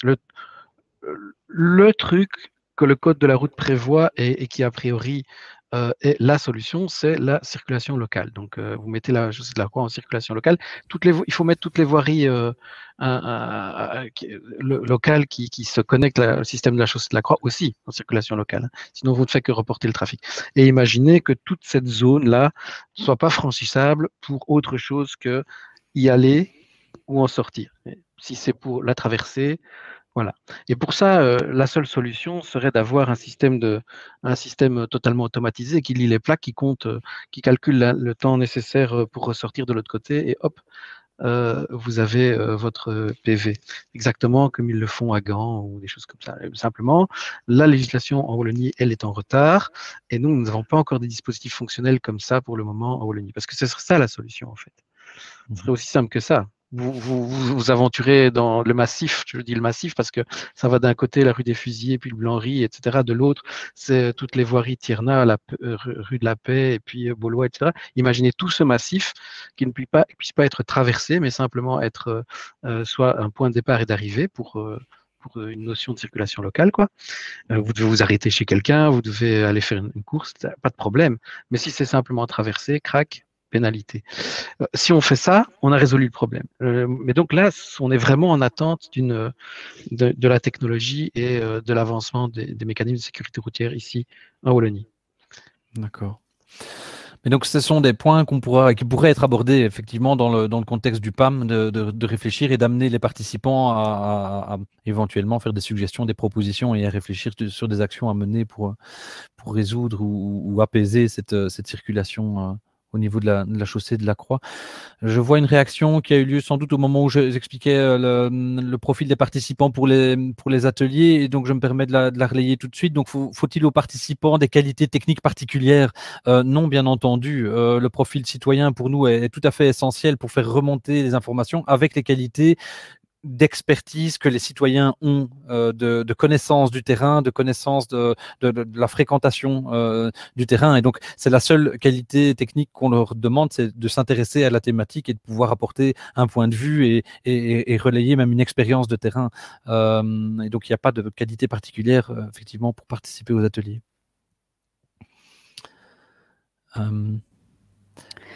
Voilà, une question plus générale que je propose d'essayer d'y répondre. De relayer, oui.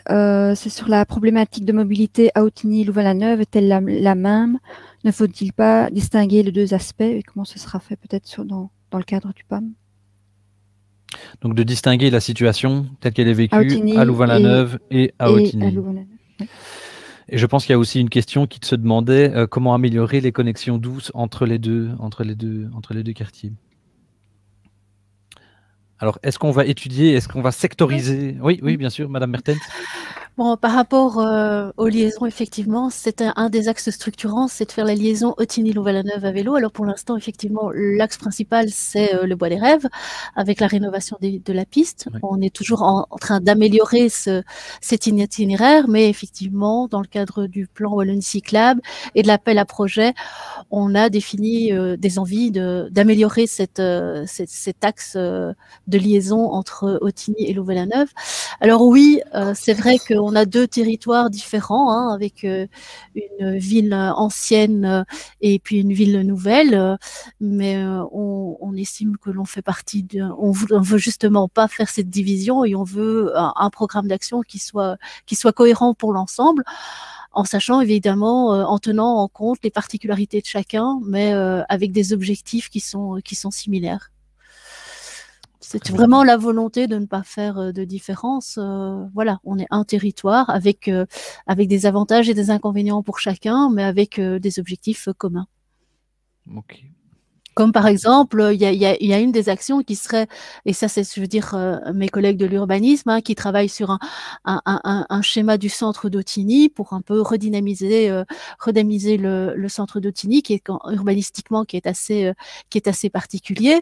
Et justement, ça va aussi dans la création de nouveaux espaces publics, peut-être des cheminements piétons plus adaptés, peut-être un piétonnier. Tout ça est encore ouvert à la discussion et permet effectivement de faire des ponts aussi entre l'aménagement du territoire et la mobilité, parce qu'évidemment, l'un ne va pas sans l'autre.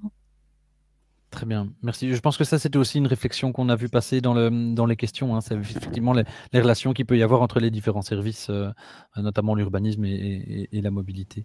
Peut-être pendant qu'on identifie encore l'une ou l'autre question, ou sauf si Alexandra, tu en as une. Il y en avait des questions, des réflexions qui se regroupaient autour de la place entre le piéton et le cycliste. Ouais. Comment vont être aménagées les différentes pistes cyclables à ce niveau-là. Voilà, il y a plusieurs réflexions dans ce sens. Donc sur les espaces partagés entre les différents usagers, entre les cyclistes et les piétons, est-ce que vous avez déjà eu une réflexion là-dessus, ou est-ce qu'on peut construire et faire des propositions sur les différents aménagements possibles, sachant que ça dépend aussi évidemment de ce dont on parle, au cas par cas, et des voiries dont on parle. Je pense qu'on a parlé d'une voirie cyclable aussi à un moment donné dans les commentaires. Oui, bon, alors c'est assez difficile. On a parlé des territoires et des espaces publics à aménager avec une certaine cohérence en fonction des différents modes. Alors, par exemple, la réponse de la rue cyclable permettait effectivement, dans une rue où on n'avait pas la possibilité de faire des aménagements spécifiques pour le vélo, de mettre le vélo en priorité sur la voirie. Bon, c'est une réponse. Ça permet à un certain contexte de répondre à la demande. Dans d'autres, évidemment, c'est pas toujours la solution idéale. Alors, c'est clair que dans le cadre de Wallonie Cyclable, l'appel à projet, les subsides sont évidemment proportionnels à l'usage. Et donc, plus on met un aménagement pur cycliste, plus on est subventionné. C'est la démarche de la promotion du projet. Clairement, dans des aménagements, c'est pas dans un territoire comme le nôtre, c'est pas forcément possible parce qu'on n'a pas, comme le disait notre bureau d'études, l'espace n'est pas extensible. Donc, il faut trouver des solutions qui permettent cette cohabitation ou évidemment d'autres solutions plus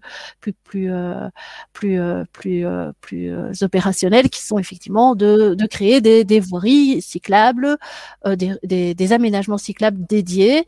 Et c'est ce qu'on est en train de voir maintenant puisque, je veux dire, moi, je dis toujours que le chevron a fait son temps et que c'est toujours une sorte de bonne intention, mais ce n'est pas un aménagement cyclable.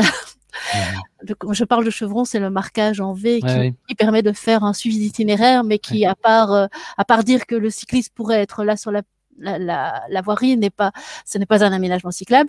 Et donc, clairement, on aimerait bien être plus optimiste pour de créer vraiment des cheminements cyclables et c'est ce qu'on est en train de travailler. On a fait une étude avec la province pour envisager vraiment une voirie cyclable dédiée entre les deux gares de Mousty et la gare de Tigny pour faire vraiment un cheminement cyclo-piéton dédié aux cyclistes et aux piétons où là, évidemment, il n'y a pas il y a une plus de sécurité puisqu'il n'y a pas de partage de l'espace avec des véhicules. C'est ça. Parfait, merci. Oui. Donc c'est ce que dans le plan d'infrastructure Ravel, le ministre soutient sous forme de corridor vélo, pour bien utiliser la terminologie. Mais effectivement, hein, donc le partage de la voirie est vraiment très très compliqué. On est dans du bâti ancien, on a une largeur de voirie sur laquelle on est obligé de travailler.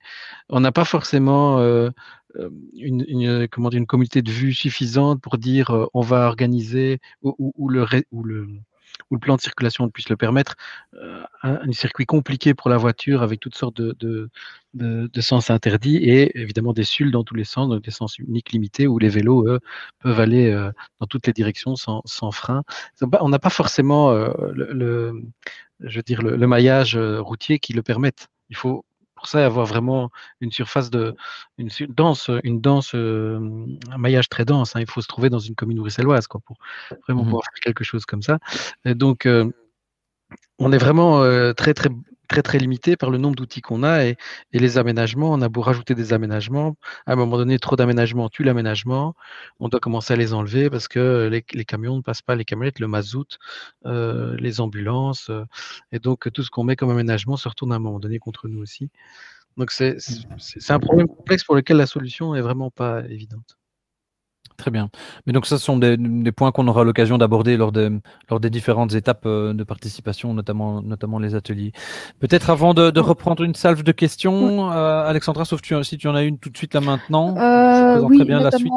Par rapport aux gares de Tigny et Louvain-la-Neuve, comment organiser l'intermodalité avec la gare, donc les gens qui arrivent en voiture ou les accès de mobilité active, donc la mobilité douce, comment ce sera davantage organisé ou est-ce que ce sera bien discuté? C'est ça, mais donc ça c'était effectivement un point d'attention dont on a parlé, notamment concernant l'intermodalité et les nœuds modaux. Et donc effectivement, ça pourrait faire l'objet de la réflexion dans le cadre du PAM, évidemment.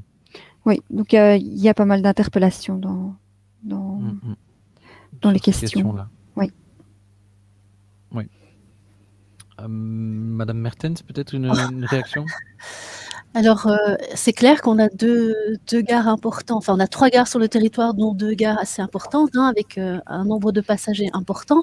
C'est vrai que la province avait étudié sur l'ensemble du Brabant wallon des emplacements pour des points de mobilité et des mobipoints, donc je veux dire à l'échelle du territoire de la province. C'est donc, ils avaient réservé ce point-là sur la gare de Tigny. Nous, on a essayé de voir s'ils pouvaient évidemment avec notre structure bicéphale, en avoir une également sur Louvain-la-Neuve, ce qui a été retenu. Alors ça, c'est évidemment des points, je veux dire, qui ont une échelle plus grande que notre territoire. Dans ces MobiPoints, effectivement, c'est vraiment la liaison d'intermodalité, où on a effectivement généralement le train, le bus, des modes de stationnement pour faire la liaison avec évidemment la voiture, mais surtout des cheminements piétons et des accessoires au niveau des cheminements, je veux dire, vélo. On participe, et c'est pour ça que j'ai bien spécifié dans la présentation que maintenant, on a vraiment une vraie collaboration avec les acteurs que sont la SSCB et les techs, enfin l'OTOE, par rapport à ce mode de fonctionnement. Et clairement, ce qu'il en est pour la gare d'Ottignies, c'est vraiment un partage des besoins et des enjeux de chacun qui est mis en place et qui est discuté entre les différents partenaires pour trouver une solution idéale pour l'ensemble des usagers, que ce soit le piéton, le cycliste, le nafteur qui vient en voiture et puis qui reprend soit un bus, soit un train. Et clairement, on essaye de construire ça tous ensemble. Très bien. Merci beaucoup, Madame Mertens. Je vais peut-être reprendre la main par rapport à la présentation, simplement pour vous donner la dernière étape. C'est le rappel des différents outils mis à disposition pour participer. On posait justement la question ici dans les questions en ligne. Donc, le questionnaire en ligne dont je vous parle et qui vous permet aussi de réagir, dans l'onglet suggestions, n'hésitez pas à poser les questions et à proposer, parce que je vois qu'il y a des tas de choses qui sont évoquées, qu'on ne va peut-être pas nécessairement aborder dans le débat ce soir, et vous avez jusqu'au 31 mars pour le faire. Donc je vous invite à le faire et invitez vos proches à le faire également pour avoir effectivement une certaine masse d'informations pour enrichir la réflexion et les travaux qui vont suivre en atelier, mais aussi lors des différentes séances d'information qui vont suivre. Donc les ateliers thématiques auront lieu à partir de fin avril jusque mi-juin, et donc n'hésitez pas à vous inscrire. Il n'y a pas de conditions techniques de savoir, de connaissances techniques spécifiques pour participer, mais par contre il faudra être disponible aux différentes dates qui sont proposées. Et je vous rappelle également que pour vous tenir informé, vous pouvez suivre l'actualité sur le site de la ville d'Ottignies-Louvain-la-Neuve et la page Facebook d'Ottignies-Louvain-la-Neuve. Sachez qu'il y a une prochaine séance d'information qui est prévue le 19 avril, mais j'ai vu dans les commentaires et dans le chat qu'il y a déjà une activité prévue à Ottignies-Louvain-la-Neuve ce soir-là, et donc peut-être que on peut revoir cette date si elle n'est pas opportune, mais donc en tout cas on vous tiendra au courant.